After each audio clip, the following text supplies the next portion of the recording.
And for more on the current state of inter-Korean affairs, we now connect to Professor John Delury from Yonsei University.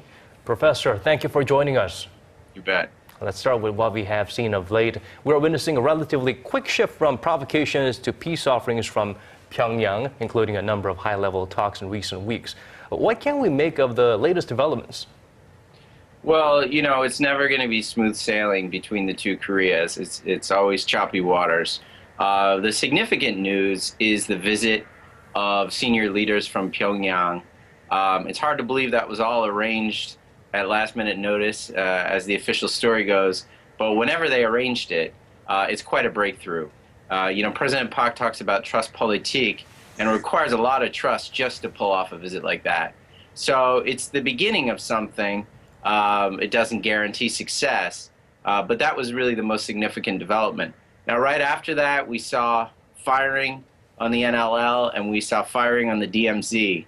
And of course, those of us here in Korea know these are chronic issues. This is part of the security fault line along the 38th parallel. So I think, the North was sending a message of, hey, we want a breakthrough, but it doesn't mean we're going to give in on these issues. We still want resolution. And the South came back and said, well, we want a breakthrough too, but we're going to continue to shoot back at you if you shoot at us. So I think that's where we are, but I'm still seeing momentum in the dialogue process. We have to see where it goes. So let's go back to the meeting that took place yesterday during closed-door talks between high-level military officials. The sinking of the South Korean warship Cheonan in 2010 is believed to have been discussed. Do you think Pyongyang is ready to take responsibility, perhaps in return for lifting economic sanctions on Pyongyang?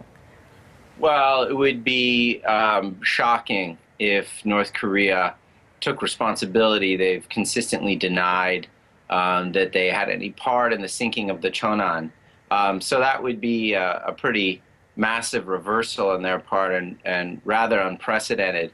There may be other ways short of taking responsibility where the diplomats, seasoned Korean diplomats on the two sides, can find some way of finessing the issue where something approaching a statement of regret comes from the North Korean side, and then those in the South who want to pursue cooperation, who want to lift the May 24th sanctions, would have to sell that domestically.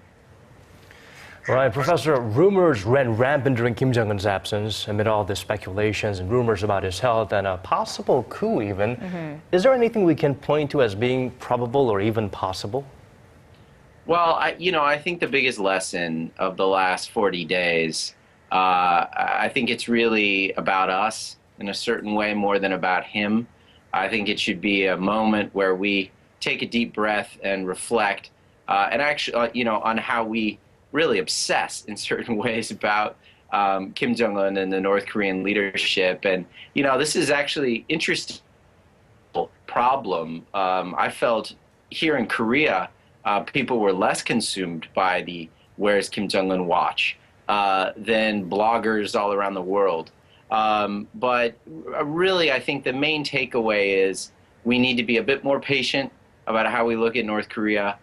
We need to wait and let the dust settle a little bit and try and deduce what's going on out of facts, rather than engage in conspiracy theorizing, which went to an extreme over the last month. Nonetheless, though, what effect do you think Kim's absence and the rumors surrounding him will have on his grip on power in the regime? I don't think it will have much. Some of the North Korean propagandists, probably by the end there, were smiling with glee, knowing that he was fine, knowing he's still in control, because they sort of watched the world and the conspiracy theorists come up with these ideas that he's dead or been overthrown, and then they can suddenly put him on the front page of Norong Shinmun, the newspaper, and say, no, he's as strong as ever. So, I do think they were playing a little bit with international opinion and perceptions in a way that they think strengthens him, gives him more prominence globally, shows the world, you can doubt us, but we're here, we're not going anywhere.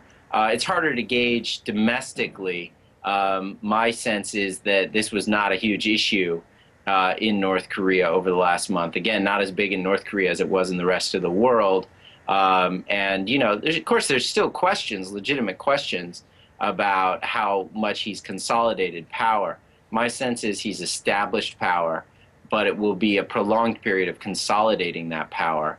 And so, you know, and there are going to be many challenges along that way. But he does appear to be, as he's called, the supreme leader.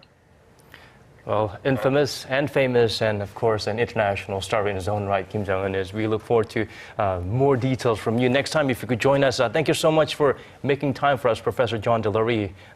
Maybe we can have you over in the studio someday soon. Thanks for your time. Good to talk with you. Thank you.